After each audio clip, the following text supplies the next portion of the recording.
18-ാം നൂറ്റാണ്ടിന്റെ തുടക്കത്തിൽ ബ്രിട്ടീഷ് ഭരണകാലത്ത് തമിഴ്നാട്ടിൽ നിന്നും കേരളത്തിലേക്ക് ചരക്കെത്തിക്കാൻ പുതിയ വഴി തേടി നടന്ന മൺട്രോ സാഹിബിന് തിരുവിതാംകൂർ മഹാരാജാവിൽ നിന്നും ചുവന്ന പട്ടിൽ പൊതിഞ്ഞ ഒരു ദൂത് വന്നെത്തി.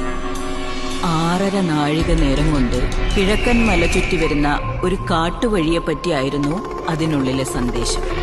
പക്ഷേ ആ വഴി അന്വേഷിച്ചെന്ന മൺട്രോ സാഹിബിനും ബ്രിട്ടീഷ് പടയ്ക്കും അതിവിചിത്രമായ ഒരു കാര്യം അറിയാൻ കഴിഞ്ഞു.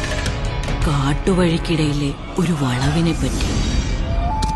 സൂര്യൻ അസ്തമിച്ചാൽ ഒരു മനുഷ്യനെയോ മൃഗത്തെയോ പോലും ആ വളവ് കടക്കാൻ അനുവദിക്കാതെ അവിടെ കാവലിരിക്കുന്ന സുമതി എന്നൊരു തമിഴ് പെൺകുട്ടിയുടെ ആത്മാവിനെ പറ്റി. ഏതൊരു ശക്തിയുടെ മുൻപിലും തലകുനിക്കില്ലെന്ന് അവകാശപ്പെട്ടിരുന്ന സൂര്യൻ അസ്തമിക്കാത്ത സാമ്രാജ്യത്തിന്റെ പോരാളികൾ ആ വളവും കീഴടക്കാൻ പുറപ്പെട്ടു. എന്നാൽ പിന്നീടുള്ള ഒരു സൂര്യോദയവും അവർ കണ്ടില്ല.